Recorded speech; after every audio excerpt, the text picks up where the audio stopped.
nous dit, lorsqu'une personne dort, Shaitan, le diable, vient et fait 3 nœuds derrière sa nuque.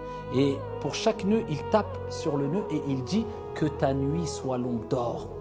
Repose-toi bien, rêve bien, oublie tout, n'as. Et la personne s'endort. Et il fait 3 nœuds derrière la nuque. Mais pour enlever ces nœuds-là diaboliques, qu'est-ce qu'on doit faire? Et qu'est-ce qui se passe si on n'enlève pas ces nœuds-là? Eh bien, le prophète alayhi salatu wassalam nous dit, lorsque la personne se lève et évoque Allah, tu te lèves, tu dis juste Bismillah ou bien Alhamdulillah.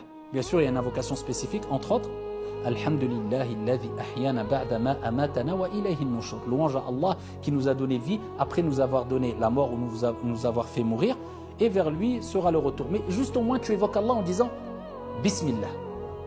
Ne te lève pas en te plaignant. Oh, j'ai mal au dos. Oh, j'ai passé une mauvaise nuit. Oh, je suis fatigué. Non, non, non. Tu commences en louant Allah. Bismillah. Alhamdulillah. Il y a un nœud qui part.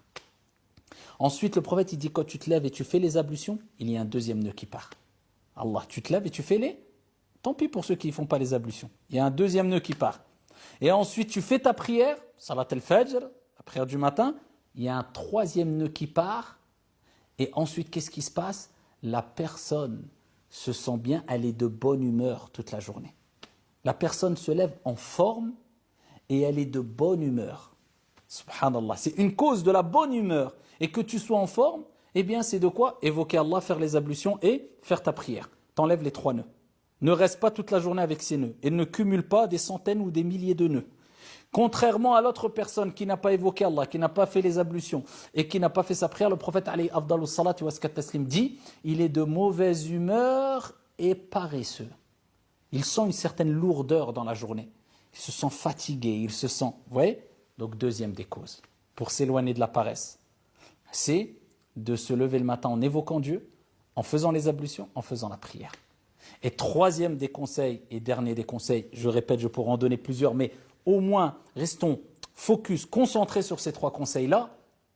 Sache que le prophète alayhi salatu wassalam a dit innamal a'malu bil khawatim. Les actions ne valent que par leur fin. On ne sait pas quand on va mourir. Fais de ta journée la meilleure de tes journées et considère ta journée que tu es en train de vivre comme peut-être ta dernière journée. Il n'y a pas de temps à perdre. Sois vif, sois intelligent, bouge-toi pour les choses mondaines et de l'au-delà, mais particulièrement pour l'au-delà. Pas de temps à perdre. Un des moyens que le prophète alayhi salatu wassalam nous a donné afin de prier avec concentration, parce qu'on se plaint tous, je prie mais je bâcle ma prière alors que c'est l'acte d'adoration le plus aimé auprès d'Allah.